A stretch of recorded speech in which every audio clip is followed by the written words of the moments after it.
আসসালামু আলাইকুম। আরেকটা নতুন ভিডিও নিয়ে আপনাদের মাঝে উপস্থিত হলাম। আশা করি সবাই ভালো আছেন, সুস্থ আছেন।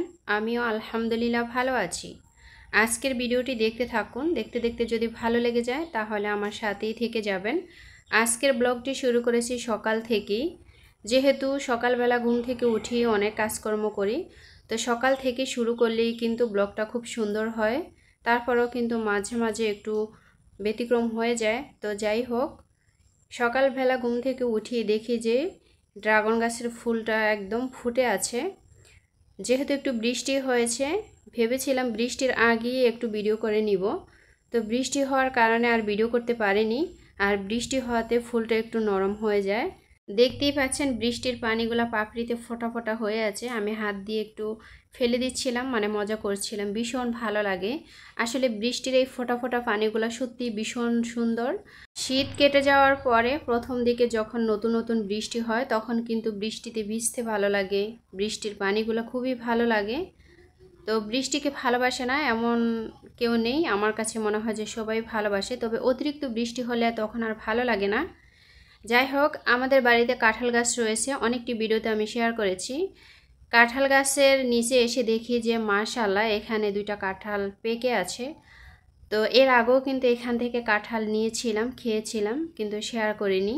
তো আজকে আপনাদের সাথে একটু শেয়ার করে নিচ্ছি। আর গাছ পাকা কাঁঠাল খেতে ভীষণ মজা। আমাদের বাড়িটা যেহেতু একটু বড়, যার কারণে বাগানে আমার সচরাচর আসা হয় না।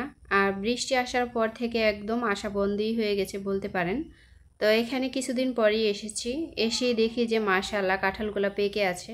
তো আমার কাছে ভীষণ ভালো লাগছে। আবার একটা কাঁঠাল খেয়েও নিয়েছে পাখিয়ে। তো যাই হোক, আমার রিজিকে যতটুক থাকবে ততটুকুই আমি খেতে পারবো। এ কারণে প্রত্যেকটা কাঁঠাল চেক করে দেখতেছি যে আরও পেকে আছে কিনা। পেকে থাকলে তো কোনো লাভ নেই, তাই না? আমি এখান থেকে চলে যাওয়ার পরে পাখি খেয়ে নিবে। বিশেষ করে কাঠবিড়ালি সবচেয়ে বেশি খায় আমাদের এখানে, সবচেয়ে বেশি ক্ষতি করে কাঠবিড়ালি।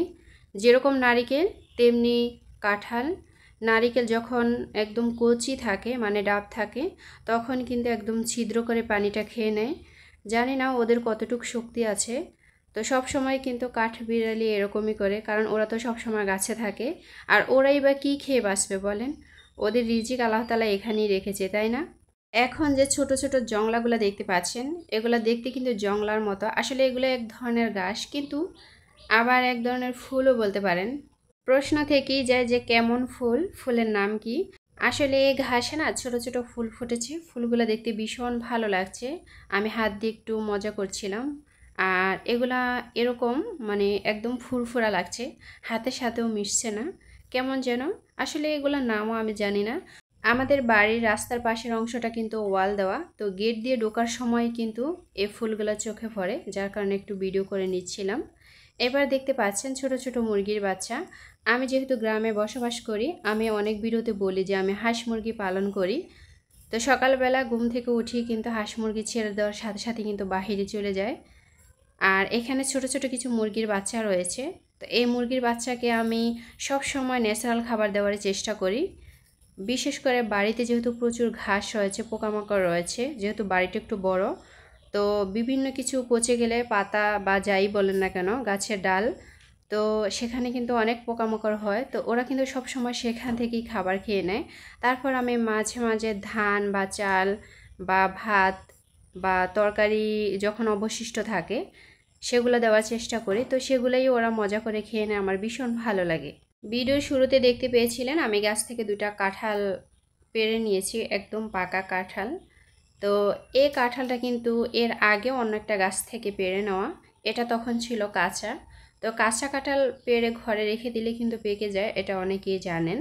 তো ওই হিসেব করে কিন্তু গাছ থেকে পেড়ে নিয়েছি।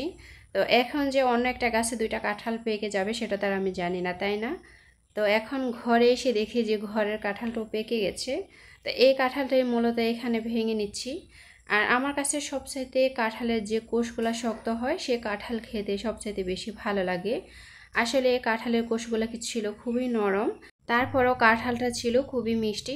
আমার কাছে কাঁঠালের চাইতে সবচাইতে আমই বেশি ভালো লাগে। সব সময় কিন্তু আমি আমকে পছন্দ করি।